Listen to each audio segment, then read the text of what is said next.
Do you ever walk into a room and just feel like something's off? You can't quite put your finger on it, but suddenly you're having trouble relaxing or getting anything done? Trust me, I have been there more times than I can count. And here's a little secret that I've learned over the years. Sometimes it's not just what's going on in your head, but it's what's happening in your space. Let me take you back to my 20s for a second. Back then, I could pretty much gauge my mental state by looking at my apartment. When I was in a good place, eating well, taking care of myself, my home was like a peaceful oasis. But during those times that I was really struggling, particularly with binge eating, oh boy, my apartment looked like a tornado had hit it. Clothes everywhere, dishes piled up, you name it. It was like my space was a mirror, reflecting exactly what was going on inside me. Pretty wild, right? Well, now, as a mom with toddlers running around, it's a bit different. These little monsters seem to have made it their life's mission to just leave a trail of chaos wherever they go. But even with the constant kid clutter, I still notice how the overall state of our home just affects our family's mood and energy a bit. Well, this whole realization led me to dive into something called Feng Shui. Now, before you roll your eyes thinking I'm about to go all woo-woo on you, which I do from time to time because I love it, hear me out. There's some really cool science behind this ancient Chinese practice. Feng Shui is all about how energy, or qi as they call it, flows through your space. So it's like giving your home a tune-up. But instead of fixing your car, you're fixing the vibes. And let me tell you, it can make a world of difference. I remember the first time that I really gave Feng Shui a shot. I'd been putting it off forever because, let's be honest, the thought of rearranging my whole place sounded about as fun as a dentist appointment. But when I finally did it, game changer. Suddenly, my home felt like a space that I actually wanted to be in. I could think clearer, work better, even sleep better. Now, let me just say, this was back when I had hardly any stuff, and it was mostly about just arranging my furniture in specific ways, like how's the bed facing? How's the couch facing? Just overall flow of things, but it can go so much deeper than I ever knew back then. And I'm not saying that Feng Shui is a magical fix-all, but here's the deal. Our environment does affect us way more than we realize. Have you ever stayed at someone's place that looked fine, but something just felt off? Well, that's because we're picking up on more than what we just see. Feng Shui teaches us how to tune into these subtle energies and make them work for us. So it's kind of like being the DJ of your own life. You're mixing the perfect energy track for your space. And the best part? You don't need to be some spiritual guru to do it. It's all about simple changes that can make a really big difference. And I get it. When life feels overwhelming, the last thing you want to do is rearrange your living room. But trust me on this one, it is worth it. Because when you create a space that feels right, everything starts falling into place. And sometimes the changes don't have to be an entire interior overhaul, but just simple placement changes that change everything. So that's what we're diving into today. And our guest is Marie Diamond. She's a world-renowned master teacher of Feng Shui and the Law of Attraction, 6-time best-selling author, and the star of the major TV network series Feng Shui Your Life. Marie has been featured on NBC, Fox, CBS, and she's also starred in the global phenomenon The Secret. She's taught over 1 million students over the last 30 years, and today, we're in that group. So 3 key things we will learn are how your environment signals to the universe what you desire, and the importance of space clearing, how your space can improve your romance and your finances, and how to find your own personal energy number. Before we go deep today, I want to give you a little gift, and I want to give it to you every single day. It's called the Morning Mind Love. I know how life can be. You're all fired up after an inspiring episode, and then a new day or a new challenge comes at you, and it's just hard to keep up that energy. Well, the Morning Mind Love is kind of like an oracle from your higher self to help you start each day with a positive focus. Plus, when you sign up, you get 2 free gifts, a 30-minute binaural meditation and 30 days of journaling prompts to help you remember who you truly are. And it's all completely free. So join over 9,000 people and go to mindlove.com to sign up or text the word morning to 33777. You can do all the meditations, have all the positive thoughts. If your environment is not telling the right story that is aligned with your goals, then it will be harder to manifest. You can still manifest with a lot of willpower and effort, But I always choose for easy and effortless energy. And so when your home is in harmony, you'll be in harmony and you'll attract other people and other opportunities. Turn up your frequency with Mind Love. Bite-sized brain hacks for seekers, dreamers, and doers. It's time to give your mind a little love with your host, Melissa Monti.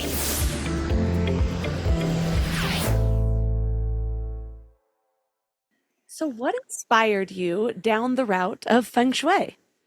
Well, I would say Feng Shui came to me as I started knowing about this when I was 15 years old.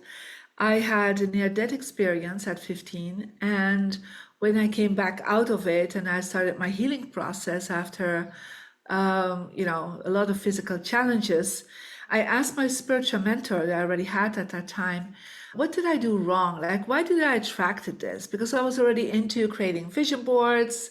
I was already into meditation, so I started very early on with this. And he just said to me, well, Marie, you have bad feng shui.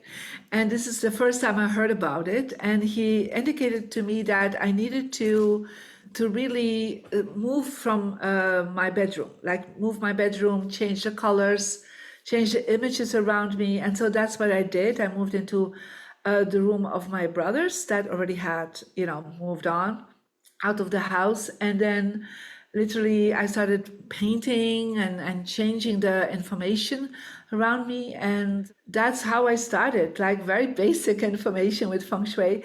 And later on, when I was in my 30s, I started studying it with a grandmaster in Malaysia. And because it really changed my life around. And so I was very intrigued about knowing more. What was your situation before and what did it lead to? Well, before, I mean, I was a good student, but I was very much bullied at school, sometimes really heavily beaten up by other girls. And I was very lonely. I had, like I said, no friends. I also had a really bad experience with my father, really a bad relationship. And I would say that really shifted both of them. Like within a few weeks after changing some basic feng shui principles and introducing that into my home and bedroom, the first thing is that bullies stopped bullying me. That was like from one day to another, it was just done. And some of them became friendly, some of them became friends. And then also my relationship with my father changed immensely. It was like he opened up somehow, or I opened up to him. I don't know which direction it went. And the last 10 years of his life, because he passed on when I was 25, we really had a good relationship, where the first 15, I would say, were terrible. I have a very basic understanding of Feng Shui. I believe I understand it's something around the flow of energy in your environment.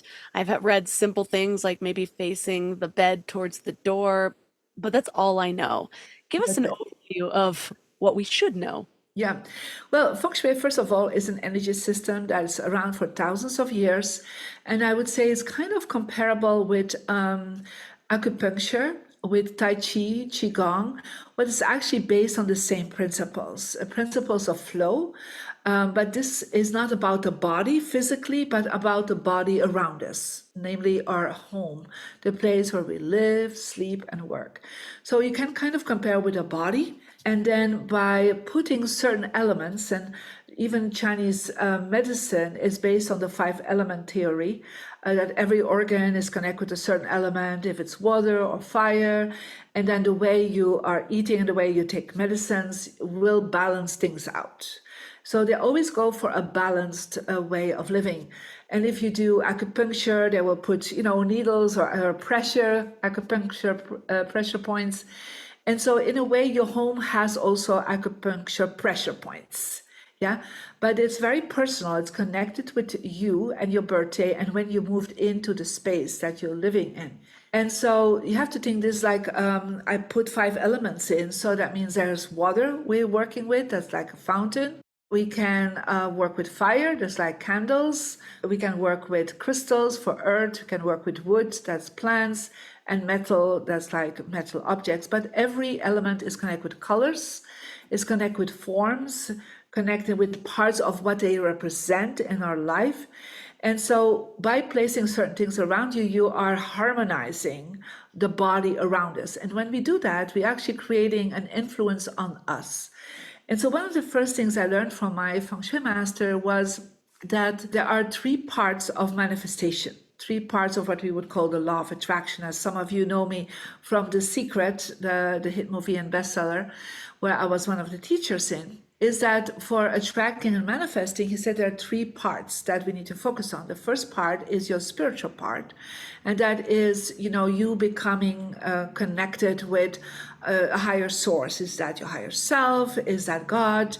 Whatever that is in your belief system. Feng Shui is not a belief system, it's just an energy system. So it honors whatever belief you have.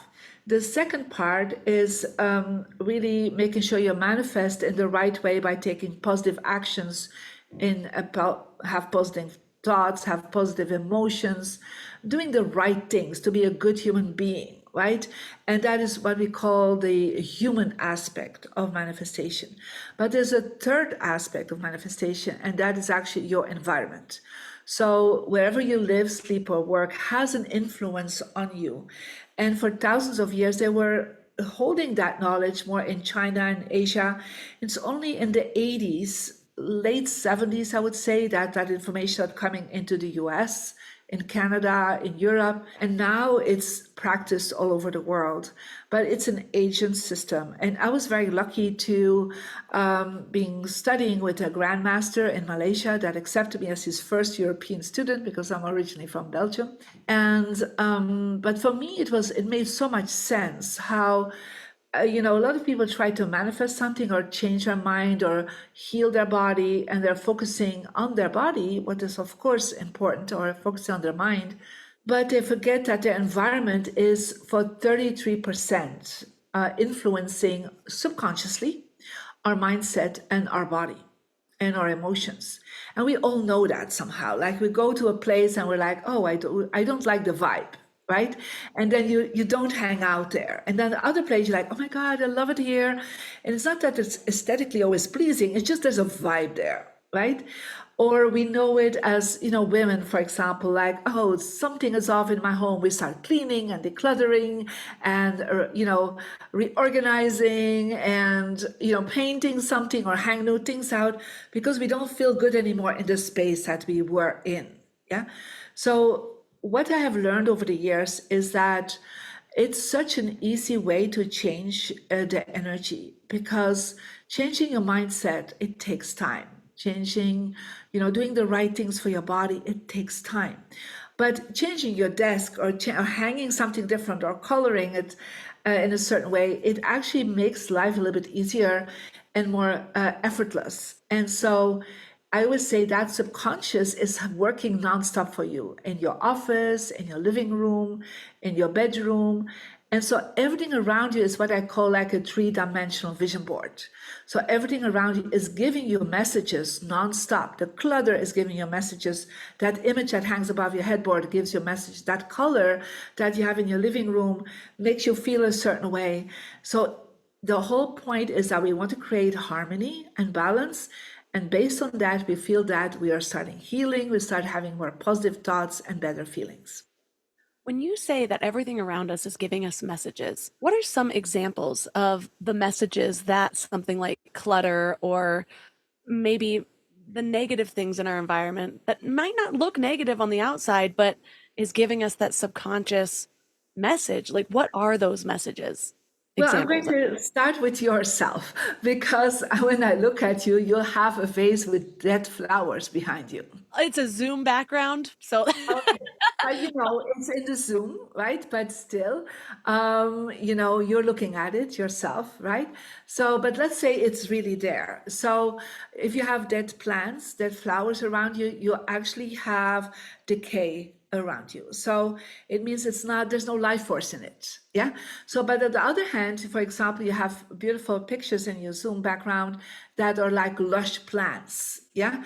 That are like round plants that shows life force. We try to avoid things that are sharp, edgy, and dead. Yeah. In plants, for example, because they show nature. But then if things are dead, like you're giving your subconscious, like, you're saying to your subconscious, well, I'm not moving forward. I'm getting stuck, yeah, in my life. For example, clutter, where do you have the clutter? If you have like clutter in your bedroom, you go to sleep and you're like, everything around you is clutter on the nightstand, on the ground, on your bed, you're going in a chaotic space to bed. So that will influence your sleeping patterns, but perhaps also your romance. I remember this one woman, and she was able to sleep in her bed, but the other side of her bed was full of clutter. All the clothes of the last weeks were laying on it, like her shoes, like makeup, whatever. So guess it's very hard to attract romance in that case, because you're saying there's no space for somebody to come with me to sleep there. So I asked her to declutter it. And it was very hard for her because he was so used. It was such a comfortable feeling to have something there.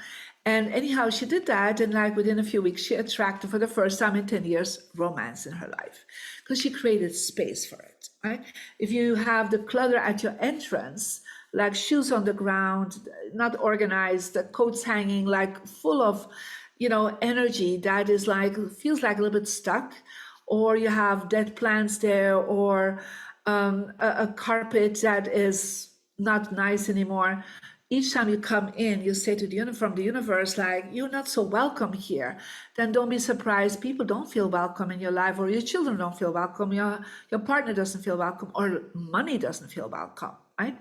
So clutter in certain areas will affect you, especially, for example, in your workspace.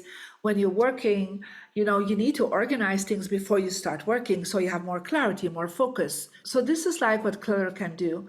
But then also like things like mirrors, for example. When you have like a mirror in your bedroom, you're actually telling yourself, I'm doubling my life. Yeah.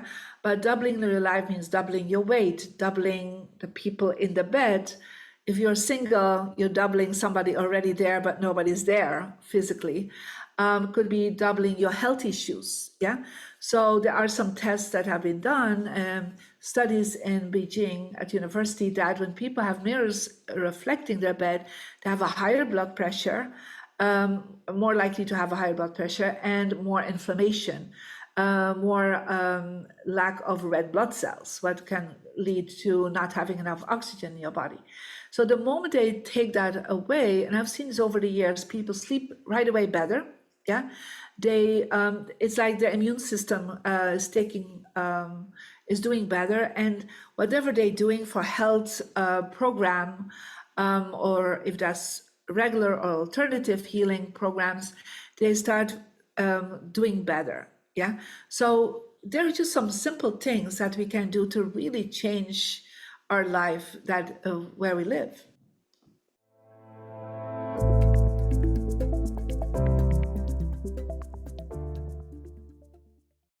You know what's funny? We spend so much time feeding our minds, reading books, listening to podcasts, learning new things, but then we grab whatever's convenient to feed our bodies. And I get it. Life is busy, and sometimes a drive-through feels like the only option. But that's why I take Field of Greens. It's a greens powder made with whole organic fruits and vegetables. No extracts, no lab-made stuff, and just 1 scoop a day gives you simple, real nutrition. Field of Greens feeds your body with fruits and vegetables medically chosen to support your heart, vital organs, and immune system. And let me tell you something. Since I started taking it, I've noticed these little changes that show me how nutrient depleted I must have been before. Like the ridges in my nails, gone. My sleep, so much better. And my stomach just feels happy. You know that dreaded afternoon crash that has you reaching for more coffee or sugary snacks? Well, that's not happening for me anymore. When your body is actually nourished, it runs so much better. I've tried other greens powders before, but Field of Greens is genuinely different. The quality is next level, and you can taste it. It's become my go-to, especially on those days when my eating isn't exactly Instagram worthy, because we all have those days, right? And here's the thing. They are so confident that you'll love it too, that they offer a 100% money-back guarantee. That's how much they believe in their product. So I got you 15% off your first order and free rush shipping. Visit fieldofgreens.com and use promo code MINDLOVE. That's promo code MINDLOVE at fieldofgreens.com. fieldofgreens.com. I don't know why it took me so long to invest in good bedding. I resisted it for years, but something flipped in me about 3 years ago. And now I'm basically a pillow connoisseur. I've tried them all, and I get weirdly excited about good bedding. Because here's the thing, we spend a third of our lives in bed, and the quality of that time affects literally everything else, which is why I'm so excited to tell you about my latest obsession, Lagoon Sleep Pillows. What sets them apart is their matching system. You take a quick 2-minute quiz about your sleep style and your preferences, and then they match you with your perfect pillow. I was matched with their Otter pillow, and I am so impressed. Lately, I've just needed more support, and this seems to cradle me in all the right places. I'm also low-key obsessed with their travel pillow, which I use for way more than just travel. I actually hug it, use it as leg support, and of course, take it on trips with me. Well, the secret is in their adjustable fill. You can add or remove it to get that perfect alignment for your spine. A study even found that the right supportive pillow can improve sleep quality by 63%. And Lagoon lets you try their matched pillow for 100 nights risk-free. Free returns, no questions asked. Falling asleep has never been easier. I toss and turn less and just wake up feeling refreshed every morning. Go to lagoonsleep.com and take their awesome 2-minute sleep quiz to find your match. Use the code MIND for 15% off your first purchase.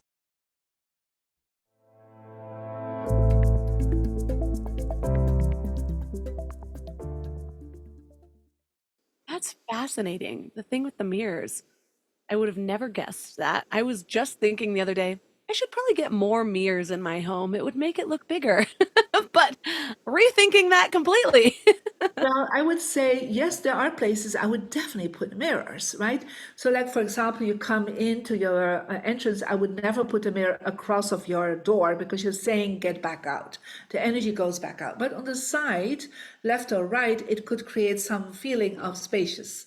Or like in a dining room, doubling the dining area actually says you double the income, you double the money. I would avoid having mirrors doubling your sink or your toilet or your fireplace because drainage and sinks and things that fire up, we don't want more of it. Yeah. But it can be in the hallways where you feel like your hallway is kind of narrow. By putting a mirror in, it feels like more spacious. Or you have light coming in, but there's not enough light in one corner of the living room. By putting a mirror there, you bring the light shining into it. It feels there's more light in there. So there are some things definitely that work, but some areas we really need to avoid it.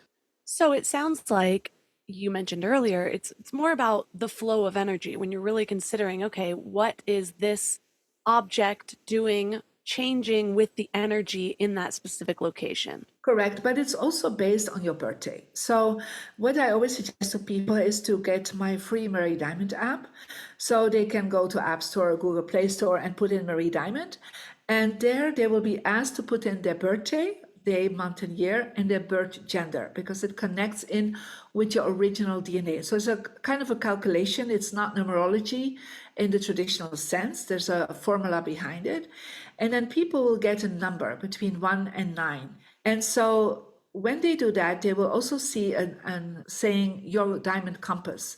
And when they look at the diamond compass, they will actually see 4 compass directions that work for them. One for success, one for health, one for relationships, and one for wisdom. And wisdom is all about education and spirituality.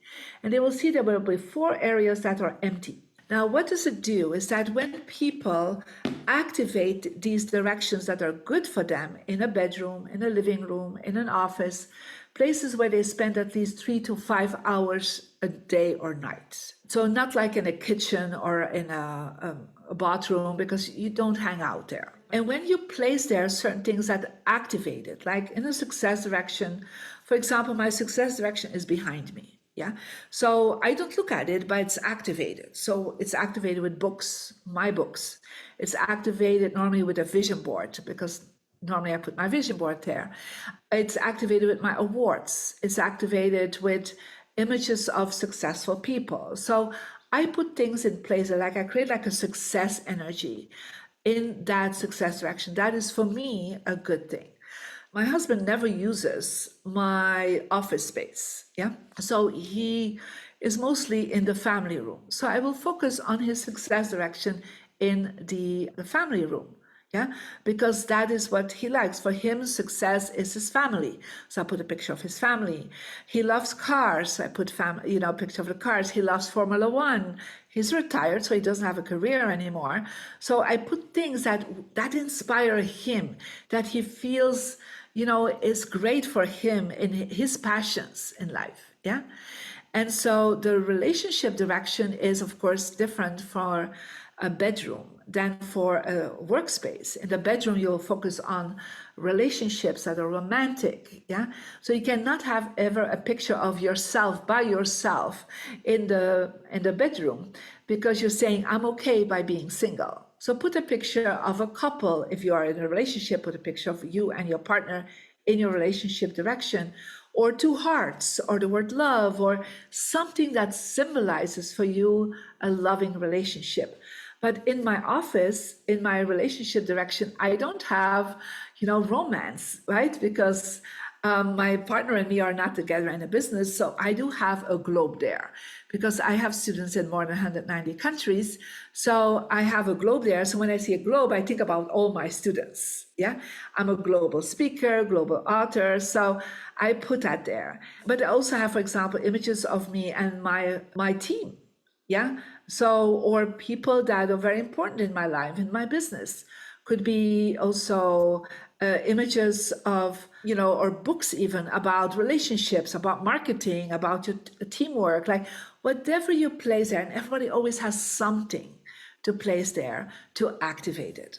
So we really want to think of the context of the room and that specific area and crafting it with that. Like, for example, I did my diamond compass from your app, Yeah. and my success direction is east. And so Okay. when I take my little office and figure out where east is and maybe put a vision board and what Correct. is my idea of success there. Yeah, so you always hold the compass in the center of the room, and people sometimes say, which direction do I look at? It's a compass, so it will always move around and always show you the exact east direction.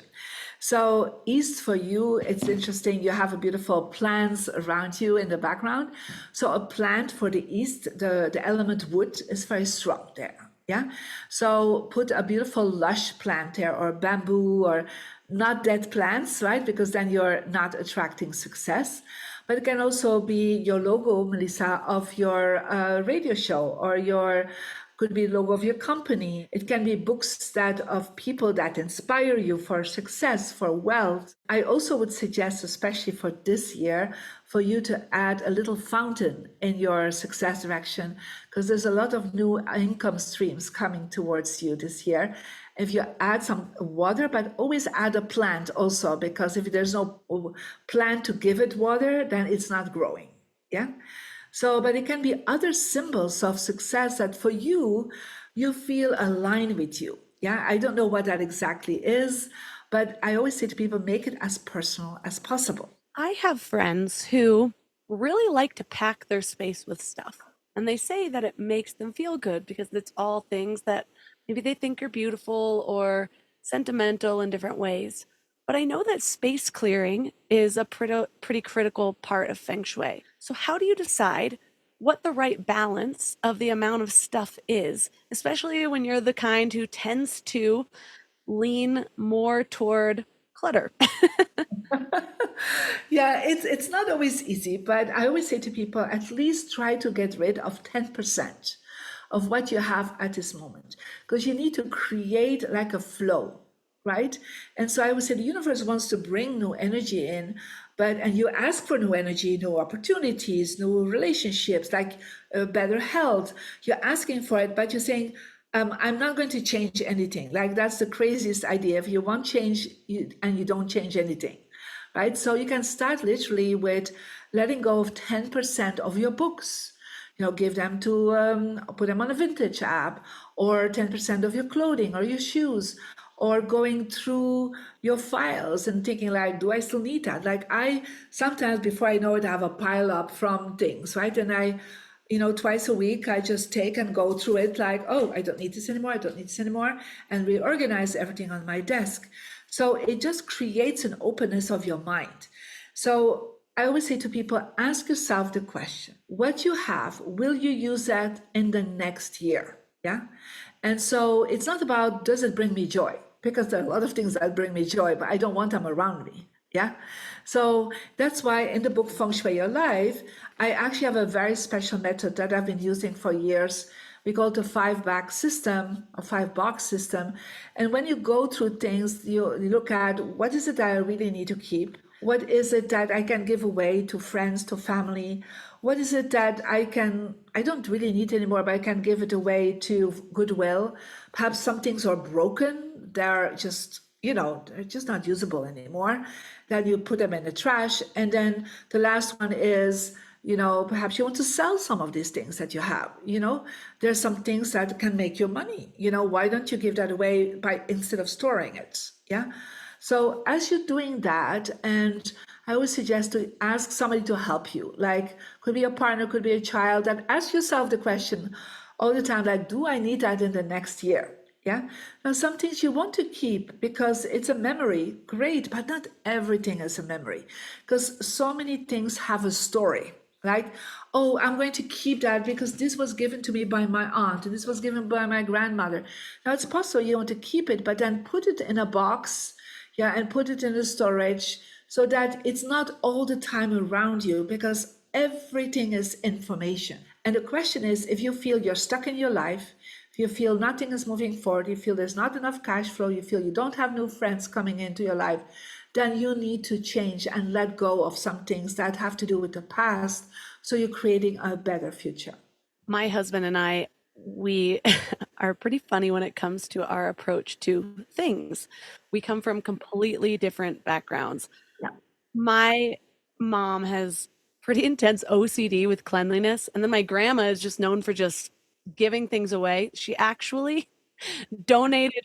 My aunt was getting married and she's like, Nanny, I'm going to be storing my wedding dress in this closet here. And my grandma just forgot a week later and donated her wedding dress. Anyways, I take after them and I just do not have a lot of sentimental value. I realized at a young age it feels pretty good to give away stuff. I was actually forced to give away a good amount of things at a period of life and then I just like maybe it was a coping mechanism, but now I'm just like let it go, let it go. To be fair, I also like to bring things in, so it's a constant cycle. Yep, and that's okay to have that constant cycle. Yeah. It leads us to a point of the amount of stuff that I look out of his and I'm like, let's just get rid of it. And he's like, no, let's keep it because everyone in his family keeps everything and they have a ton of land. Anyways, how do we find that balance, especially when there's two different people living in the same environment? I just got myself in the doghouse a little bit. He went out of town and I got rid of a ton of stuff from the garage and he was not happy with me. Yeah, but I get it. And, I always say to people, look, you need to find the balance. First of all, make sure that in the bedroom, there is no clutter. Yeah, you don't hoard things or you don't collect things in the bedroom because that is where you and your partner need to find the balance and the peace together. So let that be a place of limit for clutter and holding on to things. The second thing is try whatever they're holding on to, try to cover it.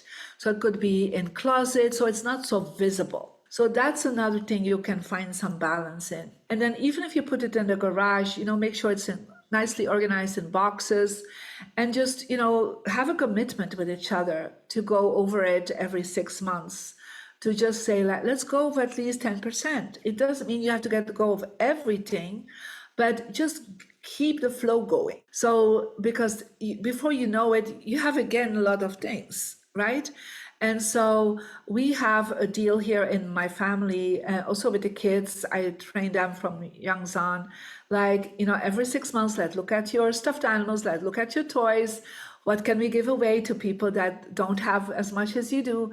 Because I can't add to it anymore. Your box of toys is full, right? Your library is full before you get any other book, right? So you need to let go of some things. And by doing that energetically, you're actually creating an ongoing flow. And that, it doesn't have to be always a lot, but it needs to be a constant. I have a love-hate relationship with things like journals. I'm a very digital person, but then every now and then I'm like, oh, this is why this is more effective. Handwriting, having it in front of me. So I'll go through a phase and then I'm like, well, now I feel obligated to keep this. So it ends up in a lot of those discussions again where I'm like, I'm just going to throw all these away. And my husband's like, but look how fun it is going through them. And then 6 months later, I will go through it. Or I found my old journals of when I was starting my business and I was like, this is kind of cool. Maybe I like it. But then I'm like, but am I really going to hold on to it for another 10 years just so I can have this 10 seconds of, cool, look what I did on June 12th, 2012? Is since everything is sending a message, what are those kinds of messages sending? Is it ever worth it to hold on to old things?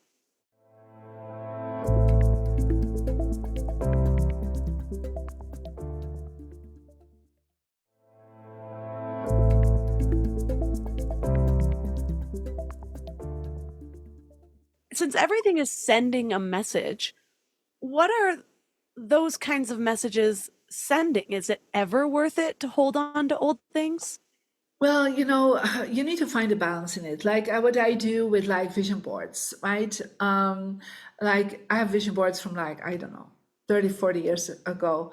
I took a picture of them, and I had them somewhere on my computer. So I can do that. With journals, I keep them like standard 3 years. And then one of the places you can put them on is in your wisdom direction. So you will see on the compass you have a wisdom direction. That's kind of where you can put your journals. But it's like 3 years max, I keep them. So I can go back to it. Like, I don't know what I need to know what I did in 2010. Oh my God, it's so long ago, right? So, and sometimes before I let go of that journal, I go through it and perhaps there's this beautiful affirmation I wrote down, or there's a beautiful prayer, or, something really cool. And I take it out and I put it in a special file.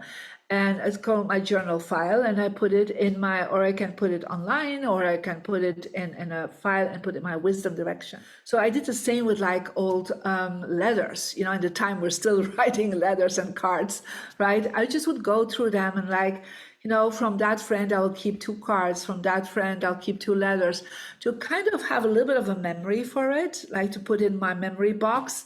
And I literally have a memory box, and everybody in my family have a memory box. So they can put some small things in it. So later on, if they want to go through it, but you don't want to go through everything, but just a little bit of sentimentality is fine.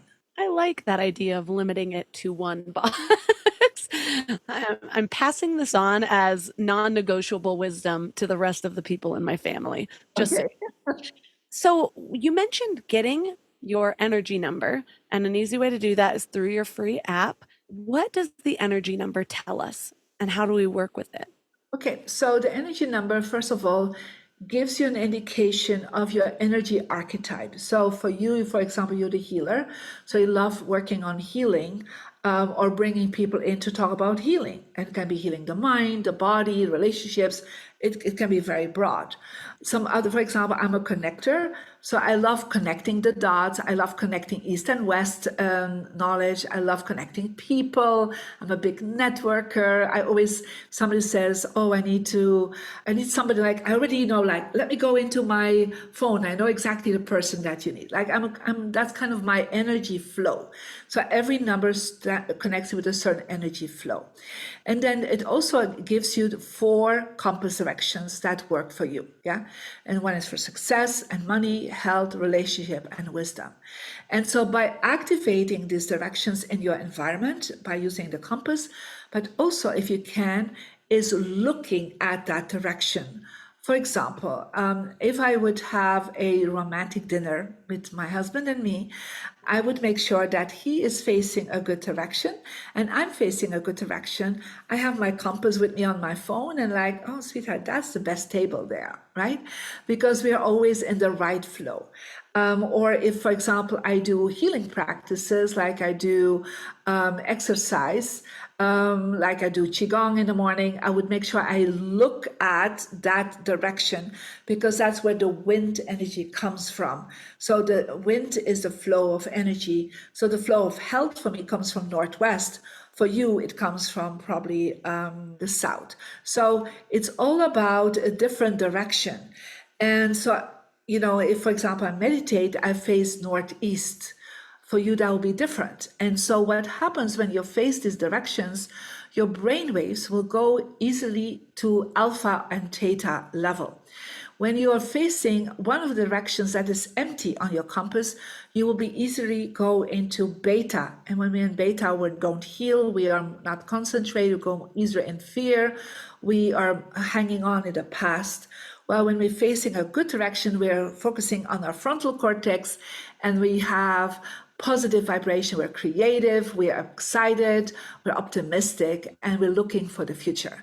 So the directions give that. And then, of course, based on that, and they can go into the book Feng Shui Your Life, or there's another book on Amazon available called the Energy Number Book, where people can go and see what that profile does for them, because it's an energy profile. So it can be that there's certain healing practices that are better for you than for other people, certain professional activities that are stronger for you than for others, a certain way to how to deal with relationships. So it's a whole energy profile. And then based on that, there are certain elements, again, water, fire, earth, wood, or metal, that we can place and in these areas to activate that. So should we be facing in meditation the direction of, say, health or wisdom, or would that depend on your goals? Well, it depends on your goals, literally. Like I would say, general meditation, I face my wisdom direction. But if I, for example, really need to tune into my business, or I'm releasing blockages around money, for example, I would face my success direction. If I want to release blockages with my friends or family or whatever that is, I would face my relationship direction, because your focus is different and you will get different information. That's what my students have seen over the years. It really works very well. So the fact that I face west whenever I'm working, but my success direction is east, is that a bad thing? Well, it depends. So the first thing we always wanted as a first principle we didn't talk about yet is that in your office, you need to always be able to see the door. So I don't know where you're sitting right now, Melissa, if you see the door. No, it's behind me. Okay, when you have the door behind you, you are not in a power position. Think about a queen, a king, the president of the United States. They would actually always sit in such a way that they can see the people coming into their space, even if you work online. So you are actually putting your back towards the opportunities. So I would suggest to turn your desk around, because is your desk against the wall right now? I have a little podcast nook that we've built, and so I get that. Yeah. So in a way, that's a podcast hook. But even if you turn that around, I understand that you are a little bit against the wall. But I always say to people, you will hit a wall. Like it could be a wall of a certain amount of people listening to you, a certain amount of opportunities you have. I always say, look, set yourself up to see the people coming in. I have a nook here also, right, with lights and a camera and a microphone, but I still see the door. The door is over there, and if somebody comes in, I can see them. So, and on top of it, I'm facing a good direction. So I'm actually facing northeast here, what is my wisdom direction. I'm teaching here all the time. So I'm speaking and teaching. So wisdom is my teaching vibration. So I cannot sit towards my success direction in my office, because then the door is behind me. Now it could look more interesting because I could be easier to set up things for like a little nook for me. But then I know out of experience, doing this for 30 years, is that I would not attract the same opportunities in my life. So many things have landed in my lap without me doing effort, because people, are connecting with me, because I can see them energetically, even if they're just online. So I suggest perhaps to give that a try. Now, in case you cannot do that, sometimes it's just not possible, right? Let's be fair on that. Then I would suggest that you take like a little mirror left or right from you, so that you can see the door behind you. That at least there's like a visual of it. So I think that could be placed on accident. And definitely have a high back chair. Like I have a high back chair where even my neck is like I'm like in a game chair. So sit in a strong chair that protects you, because you are more vulnerable when you don't see the door. And then activate your success direction. So the east, look what is in the east right now, declutter it and put images or books or anything that activates it. It's already going to be better than before. That sounds good. I do have the mirror perfectly placed. And in my success direction is actually, I have a little meditation nook with with things that help me center. And so between interviews, I usually sit there and I'll journal a little bit. So that seems totally doable. You mentioned the role of elements. What role do the five elements play in creating a balanced and harmonious living space? Well, let's say that everything would be one element. Let's say everything is in white. Everything around you is in white tones. That's a metal tone. Then people will be too mental, literally. They would stay too much in their mind. But let's say everything is in colors of reds and hot pinks and fuchsia and purples, right? Then that's too much fire energy, yeah? And you put candles everywhere and everything is hot energy. So you will be actually exhausted quite a bit because the fire will be too intense. So the whole idea is to have in every room the five elements present. Yeah. So to have the colors or the forms or what they represent present in the space around you. And then also there's certain compass direction that needs more of it. Like give you example, if you want to put something red in the room, then you can put it always in the south because the south is a fire direction. If you have something in blue, you put it better in the north because the north is a water element. So based on the directions, there's certain things we can place. There's always two elements we can place in every direction. So for example, southwest is my success direction. So I always make sure there is something in earth. Yeah, like rose quartz is a very good element in the southwest. And I always would add something of fire, like a little candle and lit a candle. So to make sure there's these two elements. So it's all the directions need to be in balanced energy and also the center of the home. That is the ninth direction that affects everyone. So whatever is in the center of your home, you always want an earth element. So, and a little bit of fire. Yeah. So that will enhance and affect everybody living in the house. So it sounds like when we're planning our home around the flow of energy, the first step should be setting a specific goal for that room and really deciding what do I want to feel, what do I want to cultivate here. Yeah, that's correct. So in my book, Feng Shui Your Life, we actually go and ask first the Feng Shui goals of people. It's like in your bedroom, for example, do you want to focus on romance or you want to focus on your health? Yeah. Or do you want to focus on getting inspired every morning, right? To start your day. I don't know what that is, but based on that, we will activate one of these directions more to start with. If somebody said, no, I'm very happy in my relationship, then don't focus on romance, but I have some health issues. Focus, what can you do on your health? And so in my book, we're focusing on these different aspects so that you know what can you do right away. So the book Feng Shui Life is like having Marie with you, holding your hand with the compass to tell you what you need to do. What are some of the ways you can use Feng Shui principles to strengthen family bonds and enhance your family dynamic? So one of the things I always suggest to people is at the entrance, place a picture of the family. And I always talk about the family that you're living in right now. It doesn't have to be your parents and grandparents. Put them in the living room.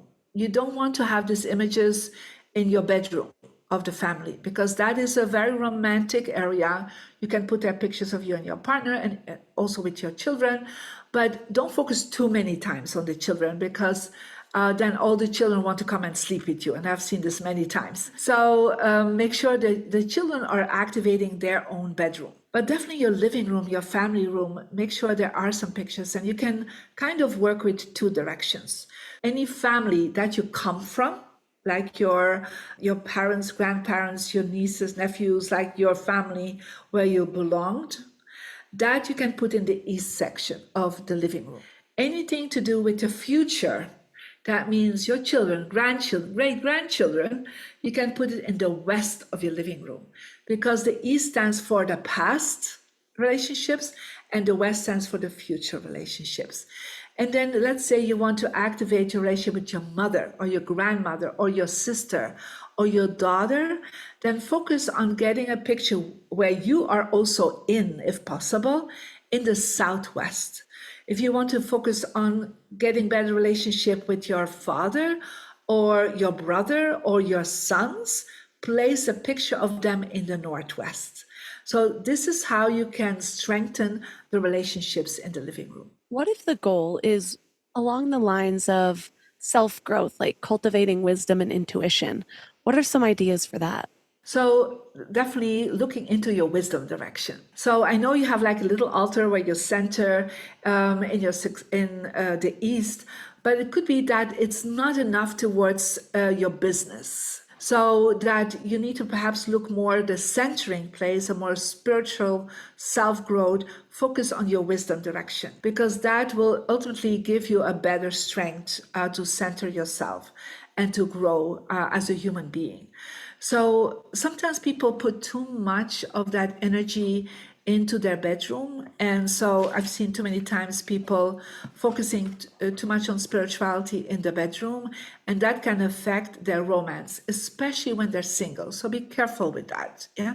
I'd rather that you have an extra bedroom that you're focusing on or a living room space. You can have an altar or something about self-growth in your bedroom, but don't make everything about spirituality and self-growth. Yeah. Again, there's a balance there that we need to honor. What about incorporating tools like crystals into the Feng Shui practice? So crystals are considered an earth element, yeah. And so I've seen many times that people or have not enough crystals, like they're just like not grounded enough, and then I definitely need to add crystals to it. Or sometimes they have an abundance of crystals, right? And because it's part of their rituals, and that's beautiful. You know, if you have crystals, let's put them in the right place. Yeah. So there are three areas where we always want to create crystals. The southwest, that stands for everything with like rose quartz crystal or amethyst. Yeah, they always are good for that area. The center can also work with rose quartz and white quartz, citrine, white quartz crystal. And then west and northwest, we're focusing more on white quartz crystal and citrine. And the northeast, we're focusing on amethyst. Of course, there are more gemstones out there, but these are like the four crystals that really are good for feng shui. I'm just trying to make sure listeners have as many actionable tips for redoing their homes or just adding little elements to change up the energy flow. And so, what about the welcoming, energetically balanced front door and entrance area? This is where people are coming into our homes. How can we enhance that flow of energy? Of course. So I always suggest every year to have a fresh mat at the front door. So where you put in the word welcome, best colors or like earth colors like terracotta or brown or beige. I would avoid the blues and the reds, because for certain directions it's not so good. But if you stay kind of neutral, even gray is kind of fine to do that. Never put an image of just be aware of what you put on there. Like the people put sometimes their name on it, and I'm saying, well, you're walking with dirty shoes over yourself. So be careful what you place there. I love at the entrance to always have symmetry, right? So when you come in, so in Asia they would put food dogs, a female food dog and a male food dog, but it's all about symmetry. It could be two candle holders, it could be two plants, could be two statues you put there. So you're honoring by left and right, you're honoring the male and the female vibration, the yin and the yang. So, and then when you come in, make sure the door is clean. There's no garbage or trash cans close by, no spiky leaves. Just make so everything like very warm and welcoming. And when you open the door, make sure that is telling you like, I'm home. I'm happy to be home. Make sure there are images there that inspire you, and that can be images of your family, of your children. Could be a beautiful orchid. It can be even a fake orchid if you cannot put any other orchid there. A candle, something like where you feel like, oh, there's space. I'm home. Warm colors are always good at the entrance. So the beige, the browns, terracotta, oranges, yellows are always very lovely because then you feel like you bring the sunshine into your home. It sounds like there's a few rules about plants. I've heard spiky plants, no dead plants. And so, does that even include if somebody gives you flowers? Technically, those are dead because they're cut. Well, they are cut and they're still in a flow of life because they're still taking water on. So they're not completely dead. Yeah. So as long as they are absorbing water, there's life force in the plants, right? Also in cut flowers. So you can definitely, giving flowers and then putting them in a beautiful vase on your coffee table or even at your entrance just feels like we're always happy to see flowers. But the moment they start drying up, it's important for you. And if the water gets stale and starts smelling, it's time for you to refresh it, or at least, it's time to let go of the flowers. And I always say, appreciate your flowers, say thank you to the flowers because they brought you temporary joy. You talk about the concept of three types of luck: heaven, human, and earth, and how they influence somebody's life. What does that mean, and how does it relate to Feng Shui?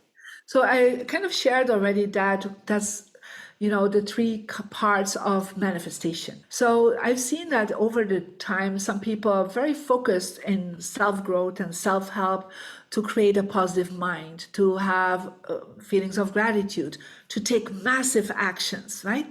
And then they feel like they still get stuck sometimes. They're like, things are not flowing because perhaps they are not taking care of their spiritual luck, meaning their connection with source or the connection with God, the creator, whatever that is for them, to create more that spiritual journey where they perhaps need to do more prayers or affirmations, or perhaps they're not connected enough with their soul purpose. Yeah.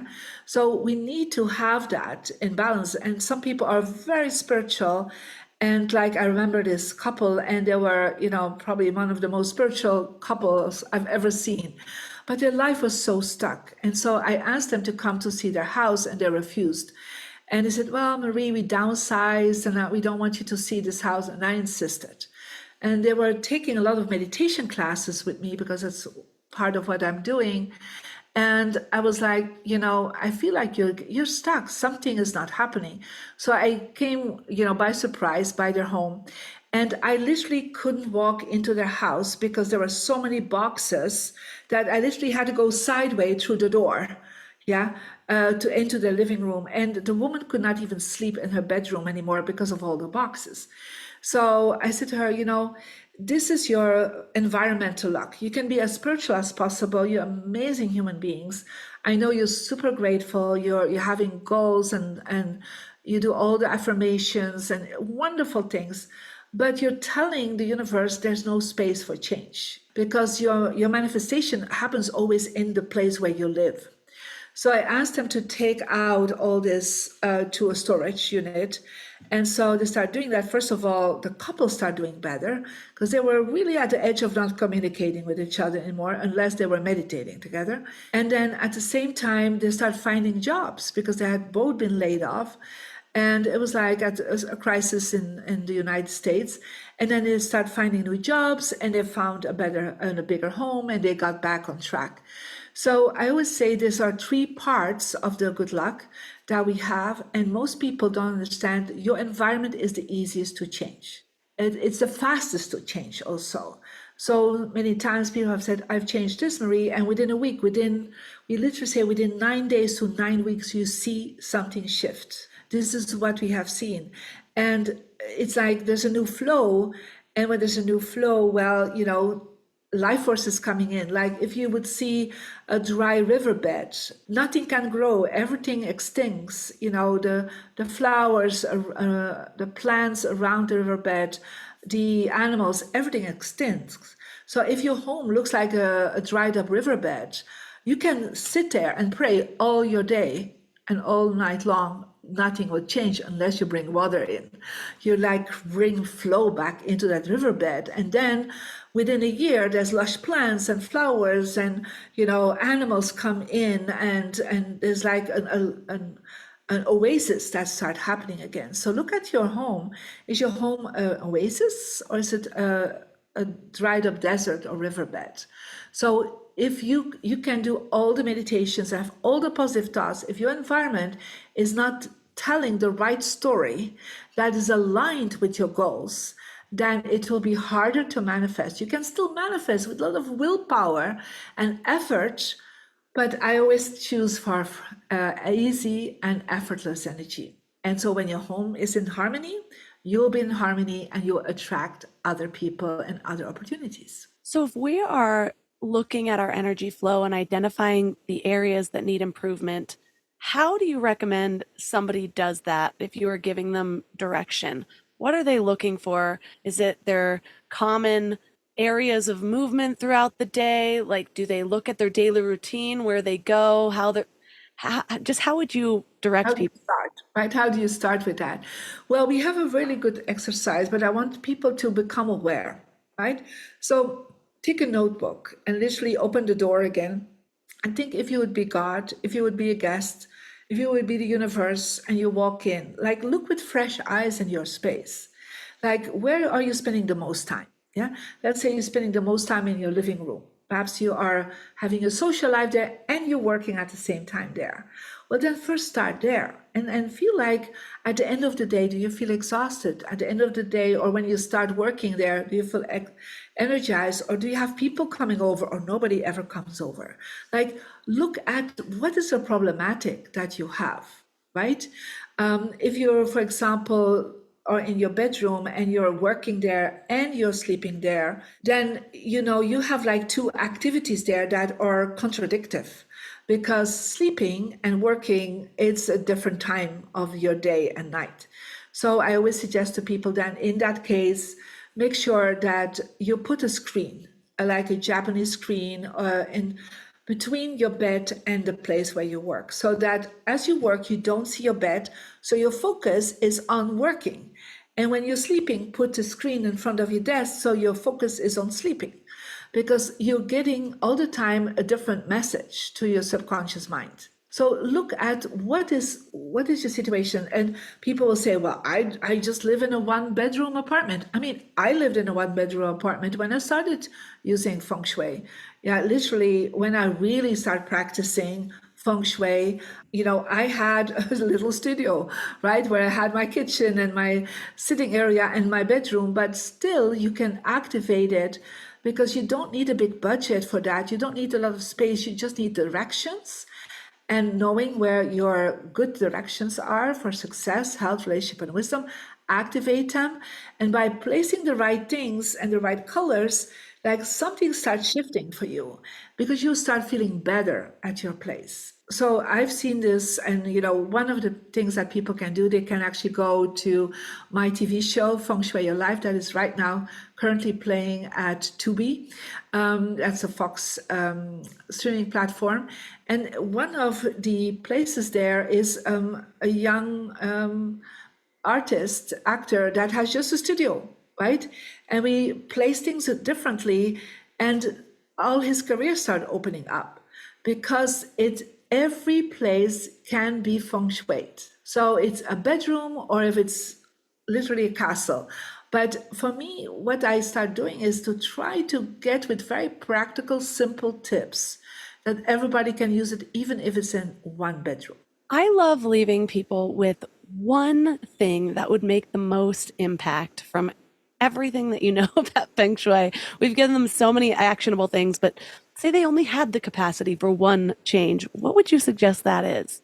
Well, I would say I would start with decluttering. I start with like reorganizing your life. And because if you're reorganizing your life, you're reorganizing your mind. If you're decluttering things, you're creating space for new things to come in your life. So that's what I would start. And first do that in your bedroom or your office or the workspace where you work, because that's where money luck is, because that's where you're creating income. So I would start there. And if you have more relationship problems, or healing problems, start with your bedroom. Well, thank you so much for all of the actionable tips that you've given us today. For listeners that are interested in learning more about you, your book, your app, your show, where's the best place for them to connect? Well, I would say definitely mariediamond.com is the website, but they also can go to my Instagram, Marie Diamond Official, where every few days there are tutorials that people are watching. And of course, they can go to my free app, Marie Diamond, that they can download and start practicing right away. All the links for this episode will be at mindlove.com/358. Now, your challenge for this week is to find your personal energy number. It's kind of like discovering the secret power in the Feng Shui world, and who knows, it just might unlock a whole new level of awesome for your life. And speaking of unlocking awesome, I have to tell you about something that has me more excited than a kid in a candy store, or me in a perfectly Feng Shuied room. The Mind Love Retreat is coming up, and it's going to be epic. So I want you to picture this. You're in a stunning mansion in Big Bear, surrounded by nature, learning how to transform your life from the inside out. And guess what? We are not just working on your internal Feng Shui. We are in a space that's designed to amplify all of the good vibes that we're going to be cultivating. And the real cherry on top, we have one spot left in our guest house, which is the most affordable room. It's like your own private oasis of calm in the middle of all of the transformative magic. So you're going to get your own little house, only sharing it with one other bedroom, complete with a kitchen and living room, surrounded by trees, and access to all of the goodness happening in the main mansion. So it's perfect for those of you that love a little extra me time to process all of the mind-blowing stuff that you'll be learning. And the best part is, like I said, it's the most affordable room option left. I'm even offering a payment plan so that it'll be super easy for you to say yes to this life-changing experience. And don't forget, all of your organic food from my luxury organic chef will be covered. Everything will be covered, including massage, kayaking, coaching, cacao ceremonies, sound baths, yoga. It's going to be epic. So if you're ready to Feng Shui not just your space, but your entire life, head over to mindlove.com/retreat to grab this last guest house spot. And remember, it's not just about rearranging your furniture, it's about rearranging your life for maximum awesomeness. You can find all of my amazing sponsors at mindlove.com/sponsors. And do make sure you're signed up to the Morning Mind Love, because I have like 9 epic things, including freebies that I'm sending out in the next 2 months, and you do not want to miss it. Thanks for giving your mind a little love today, and I'll see you next week. Thanks for tuning into Your Higher Frequency with Mind Love. Head to mindlove.com for a free gift to keep your vibes up until next week.